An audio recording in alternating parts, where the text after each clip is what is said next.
political analyst Javed Rana is joining us now from Islamabad. Javed Rana, welcome to the program. Thank you.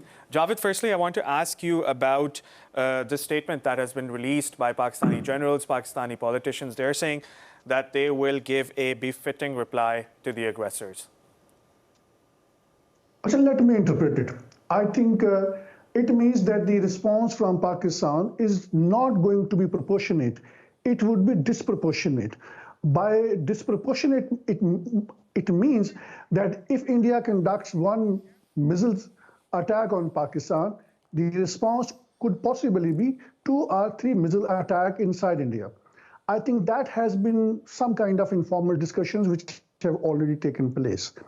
And then you may recall the reason is at the heart of this entire calibration on the geostrategic landscape is that which country will have a strategic edge in the event of any brief conflict. Now, we have to see 2019 what had happened. India had carried out an airstrike inside Pakistan which had killed nobody other than the birds, but nonetheless, that was a breach of Pakistan's sovereignty. Pakistan took around 24 hours and they hit back India. 2 of its planes, which were in the air, they were shot down. One of the pilots was captured. And Pakistan was short of basically killing some senior generals inside the disputed Kashmir region, but it opted deliberately not to kill them.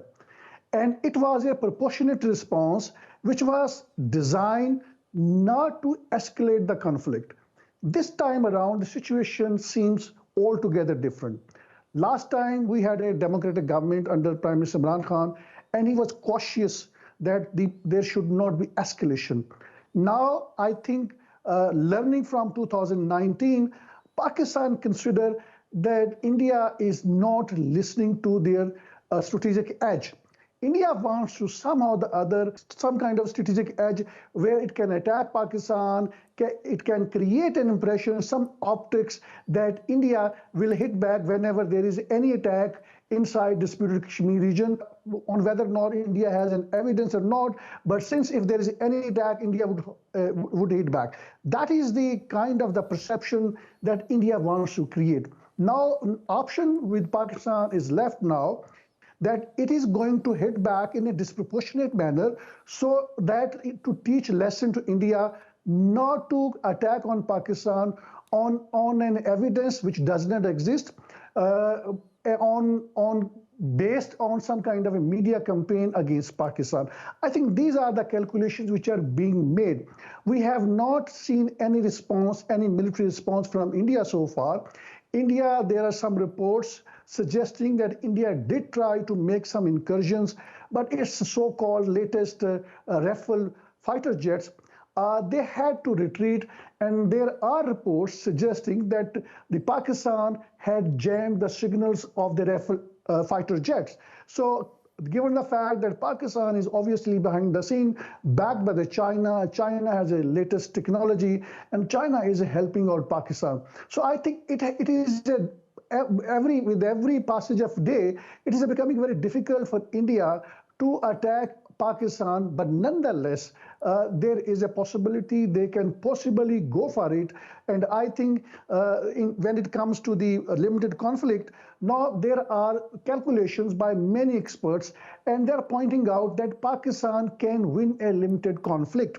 And in the event of a long war, I think that is where the bigger question is, in which way this war would go, given the fact that Pakistan could possibly use its tactical nuclear weapons in the event that India makes certain incursions, and Pakistan thinks that it has left with no option but to use nuclear weapons. So I think it is a dangerous brinkmanship that is occurring in South Asia. Turkey could be involved in mediating, and it has started holding talks as well in some shape and form. But now the Iranian foreign minister is in Pakistan today. Abbas Araghchi just arrived earlier today.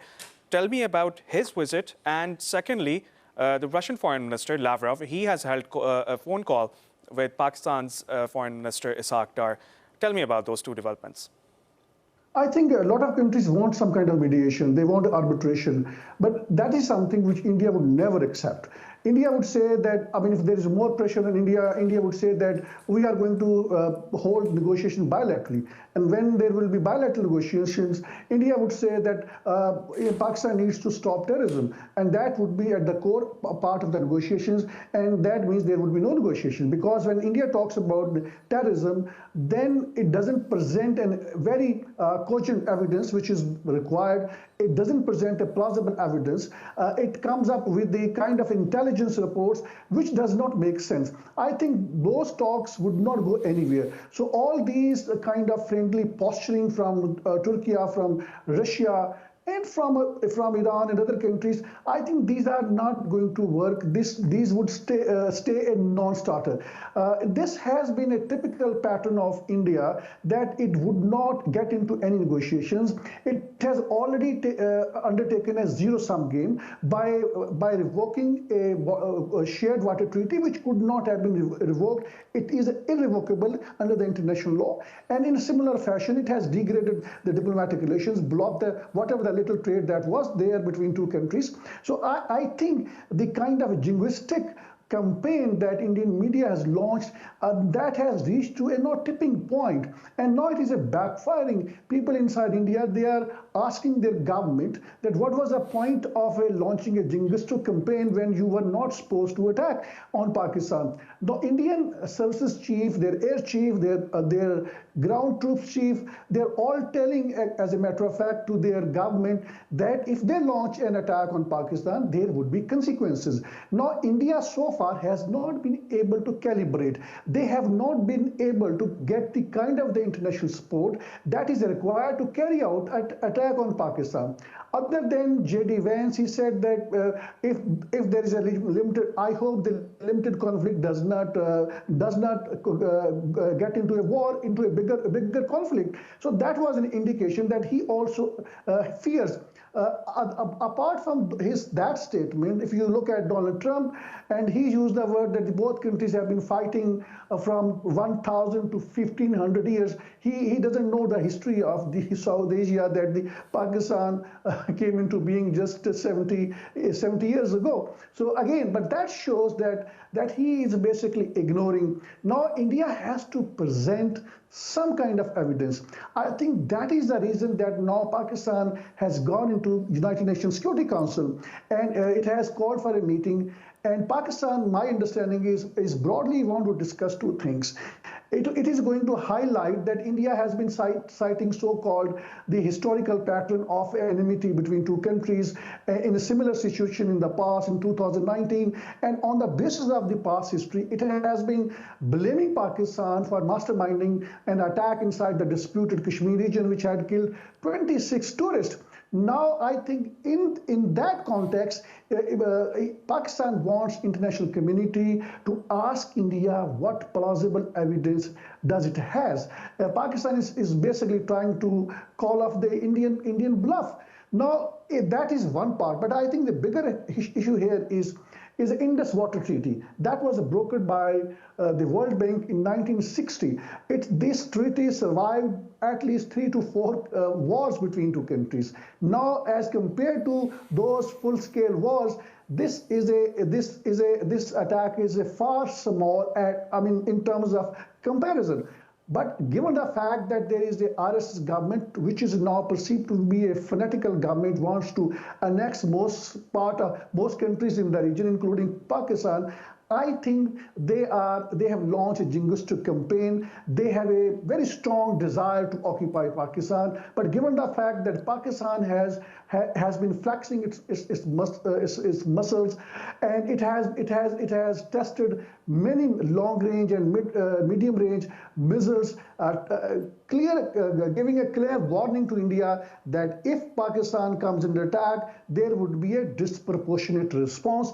I think that is the reason that India so far has not been able to carry out attack against Pakistan.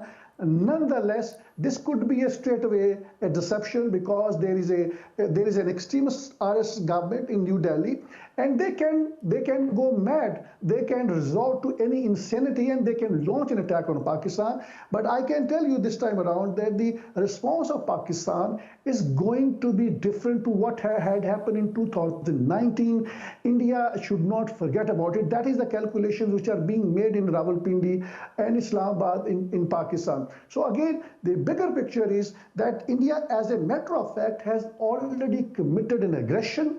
That is by suspending this water treaty. Pakistan has already said that this is an act of war. But since this treaty is suspended, India has not built up a required infrastructure whereby it can block Pakistan's water. So as a matter of fact, this aggression practically has not been committed.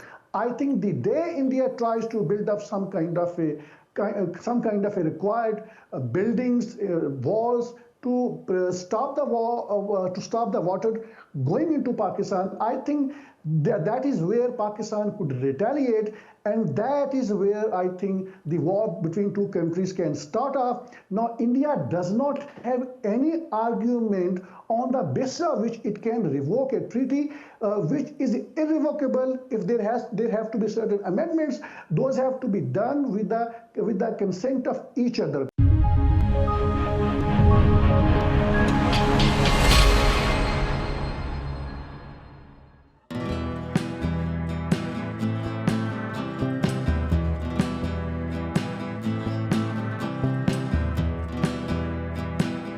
The growing tide of anti-Israel sentiments. What you see behind me is just tip of the iceberg of what is happening in the country. More than half of $52 billion black CIA budget is spent on espionage network in Pakistan. How would you handle it? The US has looked upon Pakistan as an ally at one point and then as an enemy at the same time. That is going to be the first legal reason on the basis of which he is going to be instantly ousted by the Supreme Court of Pakistan. Joining us live, Javed Rana, who's an expert on politics and geostrategic issues. In the world politics, which is not being driven by any moral principle, it is being driven by the hard geostrategic realities. In a broader picture, more countries would aspire to have nuclear weapons.